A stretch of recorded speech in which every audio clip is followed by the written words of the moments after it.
வணக்கம் நண்பர்களே. RRB NTPC exam எப்படி படிக்கணும், அதாவது சிபிடி 1க்கு எப்படி படிக்கணும் அப்படின்னு பார்க்க போகிறோம். அதை நீங்கள் எக்ஸாமில் இருக்கும்போது எப்படி அட்டன் பண்ணணும், எதை ஃபஸ்ட்டு அட்டன் பண்ணணும், எது செகண்ட், எது தேர்டு அட்டன் பண்ணணும், அந்த மாதிரி நீங்கள் இங்கேயே பிளான் பண்ணி அதே மாதிரி அந்த எக்ஸாமில் நீங்கள் வந்து ஃபாலோ பண்ணணும். சில பேர் என்ன செய்வோம் அப்படின்னா, மேத்ஸ் பண்ணுவோம் அப்படின்னு நினைப்போம். ஆனால் அங்கே போய் டக்குன்னு வேறு ஈஸியாக இருக்கும், ஜென்ரல் அவேர்னஸ் ஈஸியாக இருக்கும், டக்குன்னு அதை பண்ணுவோம். அந்த மாதிரிலாம் நீங்கள் எதுவுமே பண்ணாங்க, முதலே பிளான் பண்ணுங்கள். மொத்தமே நம்மளுக்கு எவ்வளோன்னா 1.5 மணி நேரம் தான், 90 நிமிஷம். அதை இப்போயே பிளான் பண்ணி 100 கொஷின் இருக்கு இல்லையா, 100 கொஷினுக்கு எதை ஃபஸ்ட்டு பண்ணணும், எதை செகண்ட், எது தேர்டு பண்ணணும், முதலே பிளான் பண்ணிக்கோங்க. நீங்கள் எந்த சூழ்நிலையும் உங்கள் பிளானை விட்டுற வேண்டாம். சில பேர் மேத்ஸுக்கு ஈஸியாக இருக்கும், சில பேருக்கு ஜிகே ஈஸியாக இருக்கும், சில பேருக்கு ரீசனிங் ஈஸியாக இருக்கும். அதனால் எக்ஸாம் போகிறதுக்கு முன்னாடியே எந்த ஃபஸ்ட்டு எடுக்க போகிறோம், அதுக்கு எத்தனை நிமிஷம் ஒதுக்க போகிறோம், செகண்ட் எது எடுக்க போகிறோம், அது எத்தனை நிமிஷம் ஒதுக்க போகிறோம், தேர்டு எது எடுக்க போகிறோம், அது எத்தனை நிமிஷம் ஒதுக்க போகிறோம். ஸோ இது ரொம்ப ரொம்ப இம்பார்ட்டண்ட். இன்னொன்று என்னன்னாக்கா, உங்களுக்கு மேத்ஸு, ரீசனிங், ஜென்ரல் அவேர்னஸ் 3க்குமே கொஸ்டின் ஆன்சர் வந்து மார்க் வந்து சேம் மார்க் தான். அதனால நான் வச்சுக்கோங்க, கண்டிப்பாக சேம் மார்க் தான். அதனால் சில பேருக்கு இங்கே ஜென்ரல் நாலேஜ் பிடிச்சிட்டா ஜென்ரல் நாலேஜ் ஸ்டார்ட் பண்ணலாம். இப்போ என்னைய பொறுத்தவரை ஜென்ரல் நாலேஜ் இருக்குல்ல, இப்போ ஜென்ரல் நாலேஜில் 40 கொஷின். உங்களுக்கு என்னங்கன்னா, ஒவ்வொரு ஜென்ரல் நாலேஜும் அதிகபட்சம் 2 செகண்ட் 3 செகண்ட் போட்டு போகிறதுக்கு வாய்ப்பு இருக்குது. அப்போ நீங்கள் என்ன ஃபஸ்ட்டு எடுக்கலாம் அப்படின்னா, நீங்கள் ஜென்ரல் நாலேஜ் எடுத்துக்கலாம். நீங்கள் நல்லா படிச்சிருந்தீங்க அப்படின்னா ஜென்ரல் நாலேஜ் எடுத்து நீங்கள் 40க்கு 40மே செய்ய வேண்டாம். இப்போ 40க்கு உங்களால் 30 கொஷின் பண்ணலாம், இல்லைன்னா 25 கொஷின் தரவாக தெரியும் அப்படின்னா அந்த 25 கொஷின் மட்டும் நீங்கள் பண்ணுங்கள். நீங்கள் வேறு ஏதாவது என்ன செஞ்சீங்கன்னாக்க நீங்கள் அடுத்தெல்லாம் நீங்கள் ஆன்சர் போட வேண்டாம். அப்போ ஃபஸ்ட்டு ஜென்ரல் அவேர்னஸ் எடுத்தீங்க அப்படின்னா ஒரு 25 to 30 கொஷின் கரெக்டாக, உங்களுக்கு 20 கொஷின் கரெக்டானாலும் 20 கொஷின் நீங்கள் போதும். நீங்கள் தேவையில்லாமல் வேறெல்லாம் நீங்கள் பண்ண வேண்டாம். புரிஞ்சுதா? ஸோ ஜென்ரல் அவேர்னஸ் நீங்கள் ஃபஸ்ட்டு எடுக்கலாம். அடுத்து மேத்ஸ் வந்து டெஃபினட்டாக மேத்ஸில் 30க்கு 30 அடிக்கணும், ரீசனிங்கில் 30க்கு ஒரு 25 அடிக்கணும். ஸோ 30 + 30 60 கொஷினை நீங்கள் 50லேருந்து 55 கொஷின் கன்ஃபார்ம் அடிக்கணும். இன்னும் 55க்கு மேலே நீங்கள் பண்ணணும்.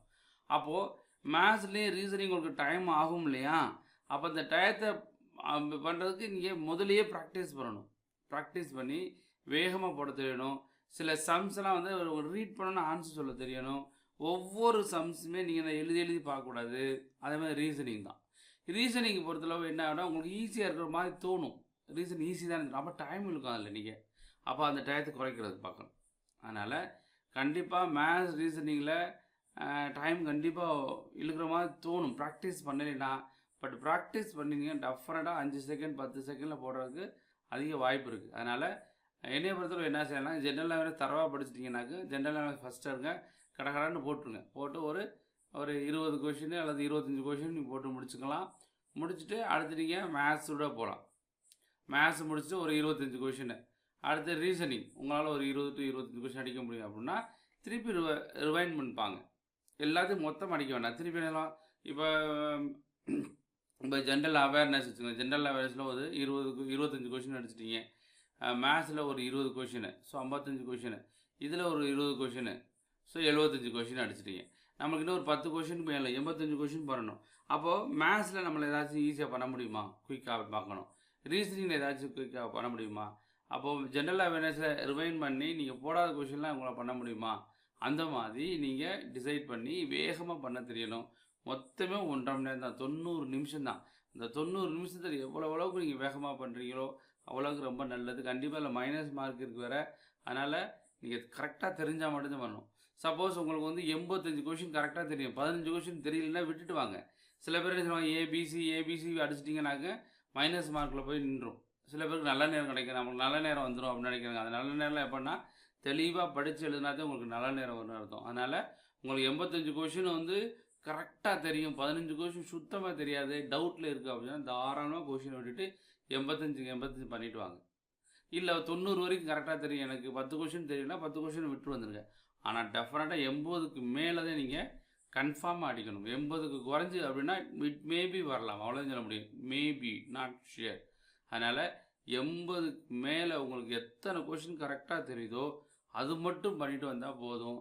நீ எக்ஸ்ட்ரா கொஷின் தொடவே வேண்டாம். மைனஸ் மார்க் இருக்குது. அதனால் NTPC exam, RRB NTPC exam எழுத போகக்கூடிய நண்பர்கள் சிபிடி 1ல் வந்து டெஃபினட்டாக நீங்கள் 1.5 மணி நேரத்துலேருந்து எதை ஃபஸ்ட்டு பண்ணணும், எது செகண்ட் பண்ணணும், எது தேர்டு பண்ணணும்னு சொல்லி நீங்கள் பக்காவாக இங்கேயே பிளான் பண்ணி எவ்வளோ நிமிஷம் நீங்கள் பண்ணணும், ஒவ்வொன்றுக்கும் எவ்வளோ நிமிஷம் எடுத்துக்கணும், ஒவ்வொரு பார்ட்டுக்கும் maths, reasoning, general awareness part எவ்வளோ நிமிஷம் எடுத்துக்கணும், அந்த மாதிரி பிளான் பண்ணி நீங்கள் படித்தா வெற்றி பெறலாம். அதனால் அவங்க பிளானை எந்த சூழ்நிலையும் நீங்கள் விட்டுறாதீங்க, மறந்துடக்கூடாது. இப்போ நீங்கள் சப்போஸ் ஒரு ஃபார் எக்ஸாம்பிள் நீங்கள் ஜென்ரல் அவேர்னஸ் எடுக்கிறீங்கன்னா ஒரு 20 கொஷின் எல்லாம் அடிக்க முடியும்னா 20 அடிங்க போதும். மேத்ஸ் எடுக்கிறீங்களா ஒரு 25 கொஷின் பண்ண முடியும்னா 25 பண்ணுங்கள். ஜென்ரல் அவேர்னஸ் 20 பண்ணால் 20 பண்ணிக்கோங்க. இப்போ 20 + 20 40, 40 + 25 65.